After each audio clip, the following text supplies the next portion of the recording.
ירון, בבקשה, מרשותך. אז א', תודה ליושב ראש.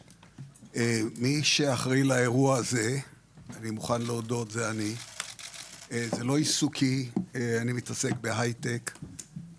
התמזל מזלי להיות מהחלוצים. בעדן, קמתי מפעל במגדל העמק, סאב-1 מייקרון, מעסיק היום בסביבה כ10,000 בתי אב, ממשיך להשקיע בתחום הזה. אני ממש, זו הפעם הראשונה שלי פה, ודאי פעם ראשונה בכנסת, לא מכיר פה אף אחד, חוץ מיצחק, שאותו מכיר 4 שנים, הוא היה הדלת. הוא זה שפתח את הדלת. יותר בקול למיקרופון, כדי שהקלדניות גם ישמעו. מי שפתח לי פה את הדלת זה יצחק, תכף נגיד כמה מילים על זה, שהכיר לי כמובן את היושב ראש, ומכאן העסק התחיל להתגלגל, אין לי שום כוונה להיכנס לפוליטיקה, לא מעניינת אותה פוליטיקה, מרתק לי בהייטק, הסיבה היחידה שאני פה, יש לי הרושם שאם אנחנו לא נפתור את הבעיה, אף אחד מאיתנו לא יהיה פה. אז לקחתי קצת פסק זמן, אשתי לא בדיוק מואבת ברעיון, אבל זרקתי את עצמי לתוך זה. הדבר היפה בעולם שאנחנו נמצאים בו, שאתה לא יודע מה האמת ומה לא אמת. אגב, אני מתעסק בעולם של בוטים, אבל בוטים חכמים, שהם AI-based, שיוכלו לענות בחנויות גדולות, תשובה אינטליגנטית. אבל אני מכיר את הכוח של כל הבוטים, ויש לי היום הרבה אוהבים והרבה שונאים, וכאלה שחושבים שזה החכם, כאלה שחושבים שזה הטיפש. כל הרצף מגאון עד כסיל גמור. ואז היה ברור לי שזה יהיה המצב, ואני חושב שיובל נהנה מאותם קומפלמנטים, אז שיהיה ברור שאף אחד לא עשה את זה כדי לקבל קומפלמנטים על הראש. אני רק אקדים ואומר שמי שחי את העולם הזה, יודע שזה HBR Study, Harvard Business Review Study, שאומר, קיבלת החלטה נכונה, עם כל הכפיפים שלך, הם equally unhappy. עם כל הכפיפים שלך הם לא שמחים במידה שווה. לא ניסינו לרצות פה לא קואליציה ולא אופוזיציה, ניסינו לשבת מהצד הזה של השולחן, מהצד הזה של השולחן, ולראות אם ואיך ניתן לרבע את המעגל. מה שלצערי קרה, ב-nothing זמן שאנחנו עוסקים בזה, הבעיה שהייתה הבעיה של חוקה, נפחה לבעיה הקטנה. ואולי זה גם לא המקום לדון בו. כי הבעיה התעוררה היום, אני אגב, ואני גם אציין את זה בהמשך, אני סופר פעיל במחאות. אני, כל הפגנה בקפלן אני נמצא בה. אני תרמתי, ולא דרך ביט, כי יש שם מגבלות מבחינת הגודל, למחאה. אני ערכנו אצלנו בבית את האירוע הזה של כל האנרכיסטים. היה איזה בית בקיסריה, זה הבית שלנו. ההצבעה שלי, אני הצבעתי מה שנקרא למחנה... רק אם אפשר לשמור על השקט במסביב, זה מאוד מאוד יעזור. גם צלמים, גם אורחים, נא לשמור על השקט. אז אני פוליטית, אתם שואלים אותי, אני מין ימין רך כזה, שפעם מצביע לזה, פעם הצבעתי בגין, פעם הצבעתי ברק, פעם הצבעתי... אתם ממש לא יכולים לשייך אותי לשום גוף. באמת הכוונות שעומדות מאחורי הנייר שהוצאנו, הן תמימות, אבל בתור אחד שבא מעולם ההייטק, אני אגיד לכם כבר עכשיו. הרליס הראשון הוא אף פעם לא מושלם. והאויב של המושלם, של הטוב, זה הטוב ביותר. עשינו עבודה, לקחנו מומחים, עשינו עבודת מטה מסודרת, 24/7, מוגבל ל3 ימים. אבל זה כדי להוציא את הנייר הזה. הבעיה שלפנינו היא בעיה הרבה יותר גדולה.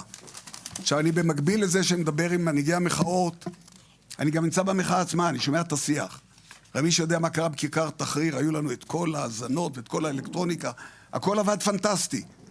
רק לא היו לו אנשים על הקרקע להבין מה האווירה שם על הקרקע. אז בואו נגיד לכם מה האווירה על הקרקע. האווירה על הקרקע יש לה 2 ראשים. ראש אחד זה מדינת תל אביב נגד מדינת יהודה, אני משתמש במילים שלא אני המצאתי, ולא כדי שתהיה איזושהי כותרת בומבסטית פה ושם. הבעיה היום זה מדינת יהודה מול מדינת תל אביב, ולמדינת תל אביב פשוט נמאס. נמאס, 1. 2. ממה? אני אענה על הכל. הבעיה השנייה היא חרדים חילונים. אני חושב שאנחנו בתחילתו של מה שנקרא בהייטק POC, Proof of Concept, בפרויקט שאני עושה עם יצחק, שם הכרתי אותו. צלצלו אליי, יצחק, אפשר לקרוא לדתיים דוסים או שצריך לקרוא להם חרדים? קרא לך חרדים. לא, כי עם יצחק אנחנו... ועדת השמות. עם יצחק אנחנו מסתלבטים אחד על השני כל הזמן, אני יכול לדבר ככה יותר בלשון החילונים. אז יום אחד דפקו לי על הדלת 4 חרדים, המזכירה אמרתי לה, נפנפי אותם, אין לי, אני בכלל לא בקטע. למען הפול דיסקלוז'ר, אני יליד קיבוץ, לא הייתה לי בר מצווה, אני רחוק מזה כמזרח ממערב. אחרי 4 פעמים היא אמרה לי, בואנה, זה פשוט לא יפה, זה לא מתורבת, קבל אותם. קיבלתי אותם. הם רוצים להיכנס להייטק, נו באמת. חרדים רוצים להיכנס להייטק, לא לומדים ליבה, לא לומדים אנגלית, לא לומדים פיזיקה, לא לומדים מתמטיקה, יאללה חבר'ה, עופי מפה. ועם המזכירה היה לי סיכום, את אחרי 15 דקות, אם אני שולח לך איזה וואטסאפ, דואגת להוציא אותי, הכל נגמר. ישבנו שם 2 שעות. הסתבר לי שהחבר'ה האלה רציניים והם רוצים ללמוד. והתחלנו לפני 4 שנים תוכנית, שכל מטרתה היא, במקום שהחרדים יהיו נטל למדינה, שיהפכו לנכס למדינה. במקום שאנחנו נסבסד אותם, שהם ישלמו מיסים. המחזור הראשון הוא כמה עשרות, כולן, התחלנו בבחורות, אני בא מעולם האלקטרוניקה, least resistance space, חפש את האזור הכי קל להיכנס, נכנסנו בו, הן עובדות היום באפל, הן עובדות היום בתעשייה אווירית, הן עובדות היום ברפאל, והרשימה היא ארוכה. עשינו איתם מפגש, הן היו המאושרות באדם. ופתאום גילו שהמפלצות החילוניות האלה, הן לא כאלה מפלצות. הן לא כאלה מפלצות, רחמנא לצילן, חילוני, מה קרה? והן תורמות לחברות שבהן עובדות. אני חושב שניקח, יצחק, עכשיו אני צריך אותך בסיוע, אתה בהאזנה. יצחק. אני בהאזנה, אני מקשיב. לא, אבל גם בתגובות. אני חושב... אסור לו להגיב, אני לא הרשיתי. אתה לא הרשית. אתה הורס לו את הפריימריז. סליחה. אבל אני חושב שהגענו למצב שיש לנו הוכחת קיום לזה שבמקום לרוץ לאוקראינה, ובמקום לרוץ להודו, ובמקום לרוץ לכל החורים הרחוקים האלה, יש לנו פה יהלומים מתחת לקרקע שאפשר להכניס אותם. כן, הם אחרת מהחילונים. אבל את מי זה מעניין? למי זה רלוונטי? אתה רוצה להיות חרדי? תשאר חרדי. יצחק יודע דבר אחד. אותי לחרדי הוא לא יהפוך. זה משפט נכון, יצחק? ונדמה לי שגם אני אותו לחילוני לא אצליח להפוך. אבל זה לא מטרת המשחק. תנסה. את מי זה מעניין? זה פשוט לא רלוונטי. אז נדמה לי שהבעיה של מדינת תל אביב מול חרדים, אגב, זה לא פרויקט ל3 שנים. זה לא פרויקט ליומיים. זה פרויקט ל10 שנים. אבל אם נעשה אותו, אנחנו יכולים להגיע לשם. בואו נמשיך הלאה. אני לא מייצג פה את ההייטק, שברור לכולם. אני מייצג פה את עצמי. במקרה הטוב, אני מייצג את כל אלה שנפלו בקרב לכיבוש החרמון. אני באתי שם, הרבה משפחות איבדו, אני פוגש אותם כל שנה. המשפחות האלה, אתם רק רואים, איכות חריץ נחץ בהם. אתם רואים שאם נמשיך בכיוון הזה, זה פשוט לחלל את כבודם. הם לא הלכו למקום שהלכו. אחי קיבל את אותה עוז על פועלו בקרב. נהרגו שם 10, כמו זבובים, על מדרונות כאלה תלולים, היו צריכים לטפס באמצע הלילה. אם אנחנו פה לא עושים כל מה שניתן כדי לפתור את 2 הבעיות העקרוניות האלה, אף אחד לא יצא מפה זכאי. זה צריך להיות ברור כולם, ואני יודע ששמחה חושב שהוא צודק, והצדק איתו, והוא היה במעמד הר סיני, והוא היה בלוחות הברית, והוא קיבל את לוחות הברית מאלוהים. אני אגיד לכם סוד, הוא לא היה שם. עכשיו אתם מבינים כמה קשה לי לא לענות? הוא לא היה שם, לוין לא היה שם, אגיד לכם סוד, גם אני לא הייתי שם. אז מספיק עם הצדק הזה, וראיתי פה וואטסאפים מהאופוזיציה ומהקואליציה, ואל תדברו ואתם חלשים. סליחה, מי פה רוצה ללמד אותי לנהל משא ומתן? אני ניהלתי משא ומתן שהצוציקים עוד לא נולדו בכלל. להביא את National Semiconductor, שהמנכ"ל הוא גוי, להביא אותם ארצה לפה, להשקיע $200 מיליון, שדולר היה דולר, מדינת ישראל לא הוכרה, ואני הייתי בן 23, להביא אותם לפה לישראל. ואתם רוצים ללמד איך מנהלים משא ומתן? 10,000 מקומות לבתי אב נוצרו כמקומות עבודה לטובת העניין הזה. השורה התחתונה היא, אני יודע איך מנהלים משא ומתן. עכשיו, מי שחושב שאני לא יודע, אני אגיד לכם עוד סוד קטן. אני גם גולנצ'יק. 6 הימים קיבלתם את שכם במתנה, קיבלתם רמת הגולן במתנה.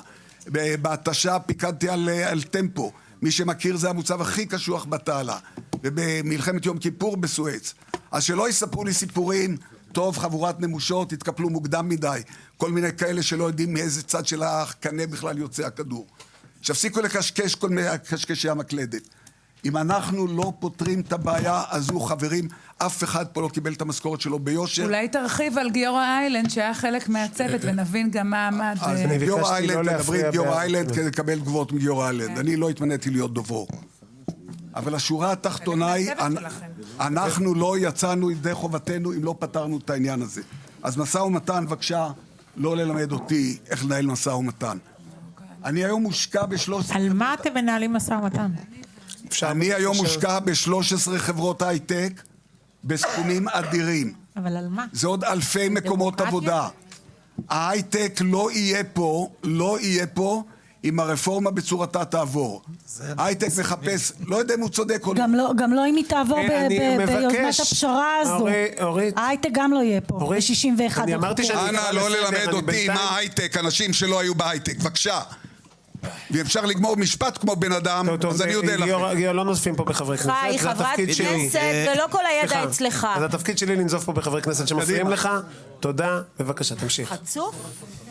אוקיי, אז בוא נמשיך הלאה. אורית, מה? השורה התחתונה היא, סליחה רבותיי, אני אמרתי שאני לא מרשה קריאות ביניים, ואני מבקש, ואני אאכוף את זה בקריאות לסדר. תודה. המתווה שתכף אני נותן את המיקרופון ליובל להציג, הוא פועל יוצא של ישיבה בשני צידי השולחן.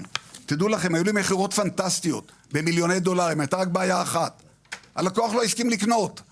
חבל. כשאתה מנהל משא ומתן, אתה לא יוצא עם כל מה שרצית. זה ניסיון כן, של אנשים שאין להם שום עניין אישי, בתוצאה, חוץ מזה שיהיה פה פתרון, אבל אין להם שום עניין כלכלי או פוליטי או כל קשקוש אחר, ולכן הוא נראה כפי שהוא נראה. מה זאת אומרת שני צידי השולחן? שני צידי השולחן. מי ישב מעבר השני? אני קורא אותך לסדר. יוראי, אני קורא... די. בקיצור, אם אנחנו רוצים להרוס את מדינה, אם אנחנו רוצים להרוס... כבר? אחרי שאמרתי שאני לא מרשה הערות ברבע שעה? לא, זה לא דיון, יסמין, את לא הקשבת כנראה כשאמרתי. תודה. אם אנחנו רוצים להרוס את מדינת ישראל, אנחנו בדרך הבטוחה ביותר כדי להגיע לשם. חד משמעית. אני מעביר כרגע את המיקרופון ליובל, להסביר, זה גם כן לא מושלם, אנחנו כבר יודעים איך לשפר את זה, ואגיד עוד מילה אחת. ברגע שהנשיא יגיד את דברו, אנחנו מאחורי הנשיא, נקודה, סימן קריאה סוף. תודה רבה.